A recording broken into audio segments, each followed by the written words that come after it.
Hello, everybody, and thank you for tuning in to the Liberty Report. With me today is Daniel McAdams. It's good to see you, Daniel. Good morning, Dr. Paul. Very good. We had good news this week.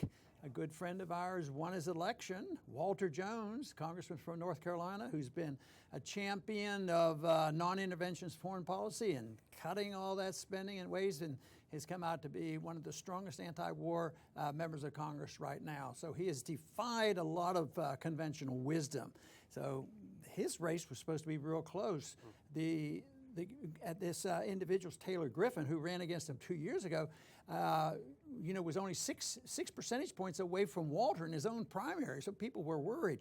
And guess what happened this year? They were convinced they were going to wipe Walter out. And guess who his enemies were? The neocons. No. The neocons came in, spent a few dollars, and they didn't do so well. No, Walter Jones increased his margin of victory by a significant amount. As you point out, last time he was challenged by Griffin, he only won by 6%. This time, Jones got 65% to Griffin's 14%.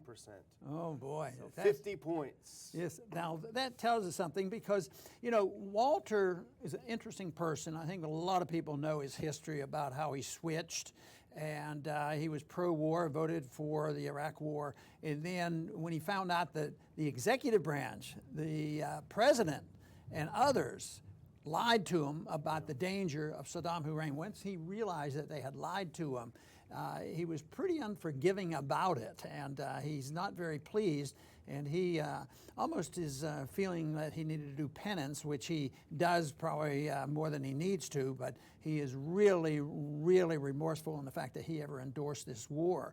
So he's really dedicated to the peace issue, and but sometimes you can tell more about an individual by their enemies. Mm-hmm. But there were a few rather well-known people who were ganging up on Walter.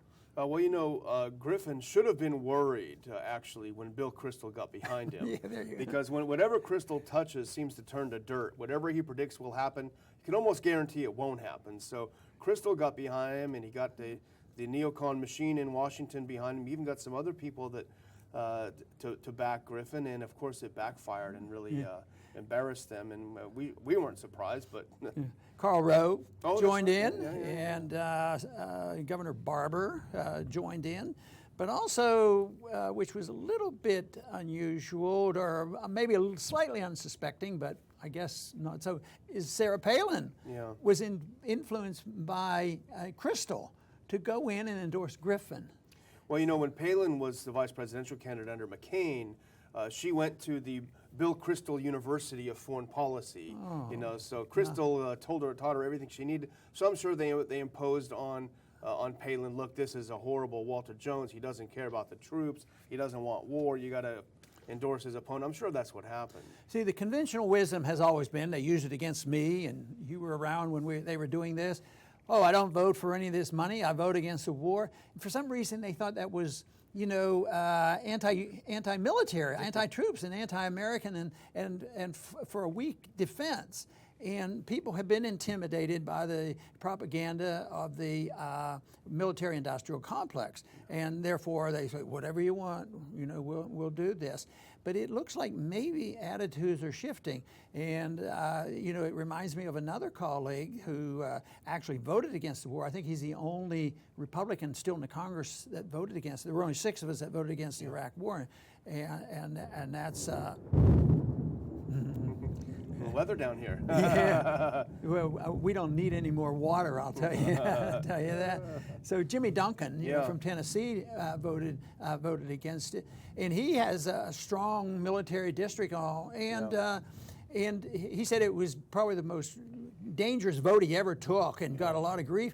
Now he says it turned out to be his best vote ever in the Congress. And I know that you're delighted, and I'm delighted, but that both Mr. Jones and Mr. Duncan are board members of your Institute for Peace and Prosperity. So we've enjoyed working with them over the years too. Well, I also had a personal experience ongoing with this position before I even ran for the presidency in 2008 or in 2012. It was brought up in the district, and it was something that was ongoing, but they would superficially always say, it's un-American not to support the troops. But it turned out that it was it never turned out to be a negative. Especially, money talks too, and the donations that our campaign got from the military shows that there's a different sentiment. Sometimes you can take a position on principle and not know exactly, it might be perceived that that's a dangerous thing to do, but really the people are further along on the issue. I think of that on the drug war too. Sure. I used to think, how am I ever going to survive taking this position on the drug war? It turned out that right now, most of the people are saying there's something terrible about the drug war. So that's the way I think the shift is.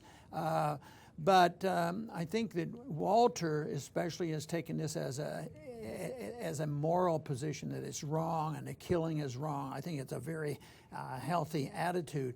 And he gets very, very annoyed when nobody's ever sorry. Yeah. Even with mistakes, 10,000 Americans could die, and it was just bad policy. That absolutely not. They have no conscience. They show no shame whatsoever. They just say, well, like Madeleine Albright, well, that's the price you have to pay. Yeah. 500,000 kids in Iraq die with our policy, but what can we do about it? We're God's gift, and we're spreading American exceptionalism. And you said earlier, they always try to say that you were not supporting the troops, but the troops voted with their money. And my guess is that these troops are not independently wealthy people. But when it came time for you to run, they gave you more donations than the other Republicans combined. So it doesn't matter. The troops voted for you. Is what they did. But and one of the reasons we're talking about Walter Jones is we just finished doing an extensive interview with him, which we'll be posting very soon. We're editing it right now, but we wanted to talk about maybe some of the things that we couldn't talk about, which is the race and this sort of thing. But if you don't mind, I'd like to read a wonderful quote from Walter, and this was just in one of the articles about his recent election, and I think it just beautifully sums up our view of foreign policy too in such a nice, simple way.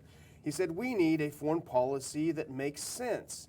We cannot continue to try and change these countries. It's not working." Perfect. It doesn't work. Yeah, but that argument won't work either. It's too logical. That's true. And we don't have enough people that are logical up there.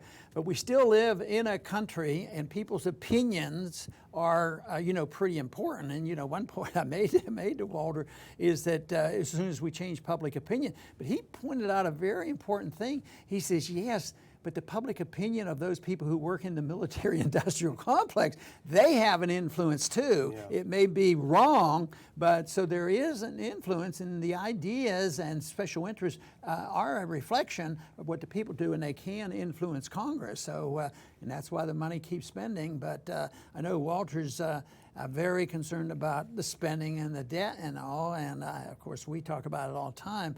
So when the time comes that we cannot live beyond our means as we are right now, and we have to tighten our belts and live differently, the military spending, the war spending has to cease. Not because there'll be a logic to it, yeah. There's not that much logic, but because of a necessity. We won't be able to maintain the empire, and that's of course how most empires come down. They don't come down by invasions. We didn't invade the Soviet system.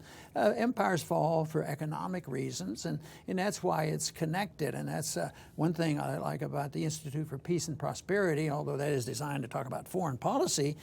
You can't talk about foreign policy without recognizing that there's a monetary policy there, because we can't tax the people enough. Mm-hmm. So how do you finance war? As they have throughout the centuries. They either steal the gold or they print the money, and in both ways end badly.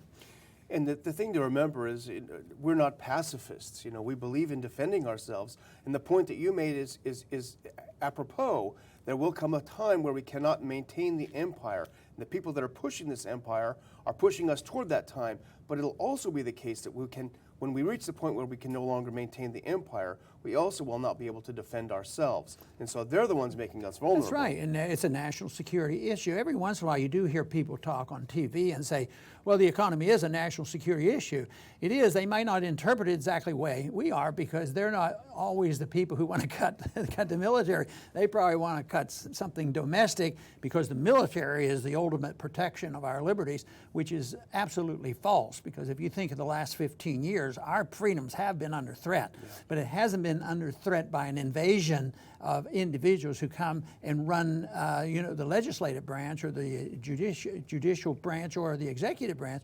It's people that come, it's the government that we have now who decide that we need the Patriot Act and we need NSA surveillance and all these intrusions, and the executive branch devising these no-knock spying on us and hit and kill this and all these tremendous violations. So yes, our liberties are being threatened, but internally I think much more so than any external threat. And our viewers will be able to watch the Jones interview again very soon. One thing, finally, I'd like to say that impressed me from talking to him, it made me feel very happy, is he said that your old Liberty Caucus is alive and well and actually growing. So that's a bit of really good news for us. Good, and of course, I think ideas are the key to all this, and we want to get people to talk about the ideology of what our foreign policy is all about, as well as our economic policy. But unfortunately, we don't have more members like Walter Jones in Washington, and there were very, very few that I knew that actually thought things through, would ask serious questions, and change their minds philosophically. Everything is with antennas up, listening to the chatter, and many times that the chatter is not accurate on what the people are actually saying. They're listening to the chatter of those who are the lobbyists, trying to direct all this attention. But I want to thank everybody for tuning in today to the Liberty Report. Please come back soon.